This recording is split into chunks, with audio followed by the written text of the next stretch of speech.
My name is Emmett Gill, and I'd like to talk to you about black male student athletes and trauma.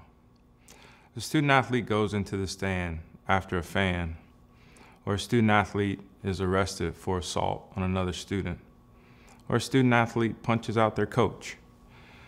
All of these behaviors seem to be somewhat inexplicable, but can they be explained by trauma? The NCAA published Mind, Body, and Spirit, yet of all the mental health disorders that they included in the manual, trauma was excluded. Black male student athletes, more than other students who come to our college campuses, experience more adverse childhood experiences than any other subpopulation. Trauma is defined by the taxing of internal resources by external resources, or it's the body's chemical reaction to helplessness that triggers a chemical response in the body. And so one of my goals today is to share with you and hope that you believe that when we talk about trauma, trauma is real. Oftentimes we have student athletes and we say, you just need to get over it or get past it, like it's a pivotal moment in a game. But this isn't the same when you've experienced a traumatic event.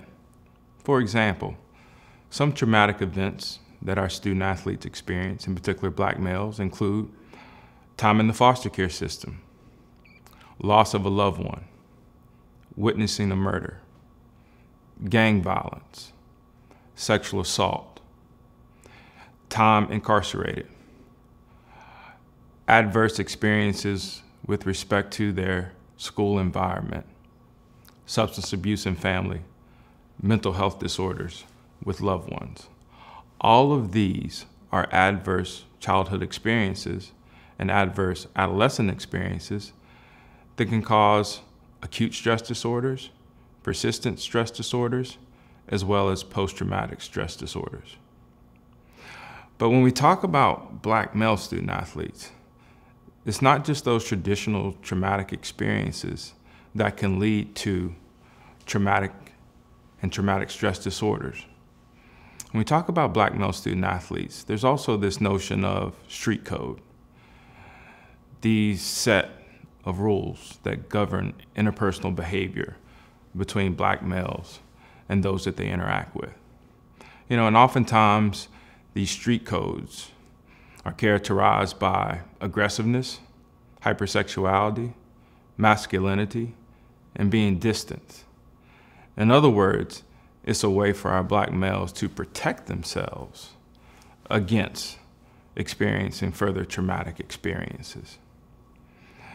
But the outcomes when we talk about traumatic stress, they include loss of creativity, a sense of hopelessness, a myriad of mental health disorders, chronic exhaustion, and other symptoms that not only impact them in their classroom and in their social environments, but that can also impact them on the field. And so the second goal of this conversation that I'd like to have with you is that trauma is real and that it also has an impact on the daily experiences of our student athletes. Well, what can we do about this?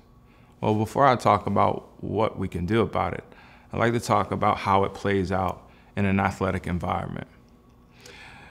For the coaches out there, think about all those times that you might lose it, that you might yell at your student athlete, that you might call them out, that you might share some personal information in front of the team that was confidential and that only you and the student athlete knew. Well, that could be a trigger that could cause stress and lead to trauma.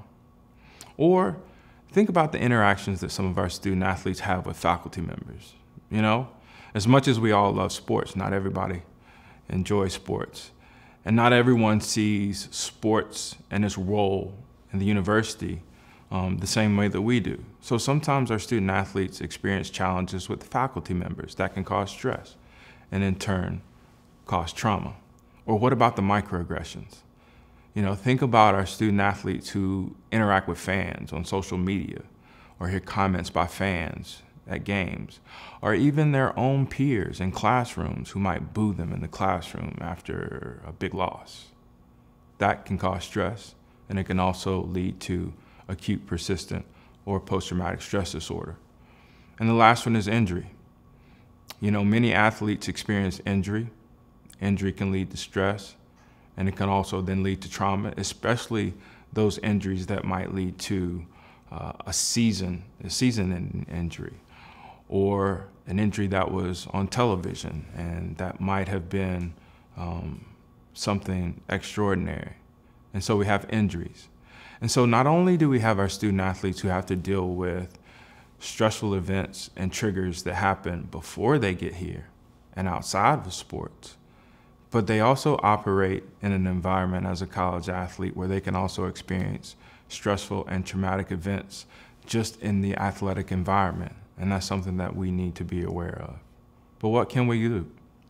Well, 3 things. 1, when we know that student athletes have experienced traumatic events, triggers, or stressful events, we need to begin to talk about post-traumatic growth. And I'll say that again, post-traumatic growth. Oftentimes when we go through a traumatic experience in athletics, we talk about how this experience will help us grow, how it'll help us mature, how it'll help us address it in another way when we encounter it again. And we have to do the same thing with post-traumatic growth. Again, it's just thinking about the opportunities that our student athletes have to grow from a stressful or traumatic event. The second thing is self-compassion. And I know when I say self-compassion that a lot of coaches don't want to hear that. But self-compassion is this idea that just being aware of the moment, being aware of our feelings when things happen, and having an understanding about the range of emotions, mood, and affect that we display during that time. It's not an opportunity for us to, say that we're not responsible or that we've been irresponsible. It is simply a way of being mindful of the situation and how we feel in the situation, and being compassionate and having an understanding of that's the way that we feel. And the third thing is resilience. There's a whole body of literature on resilience. We talk about resilience, whether it's in the pool or on the court or on the field. But this idea of resilient and being resilient through trauma, being resilient when a trigger unfolds, being resilient when a stressful event occurs is very important. And I'll talk about those 3 later. But I just want to close with, we really do have to realize that our student athletes, whether they're black males, whether they're white males, whether they're black women, or whether they're white women, who are competing on our teams, that they experience stressful, traumatic events before they come to our universities. And just because they earn that scholarship doesn't mean that those experiences disappear. We still have to deal with them, but more importantly, through our coaching, through our interactions with our student athletes, we have to make sure that we don't exacerbate them.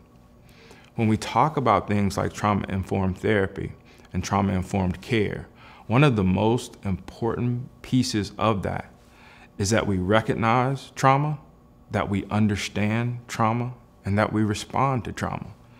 And so what I would encourage coaches to do is have an understanding of their athletes beyond their athletic prowess and their athletic abilities. Get to know your student athletes. Get to know whether they've experienced traumatic events.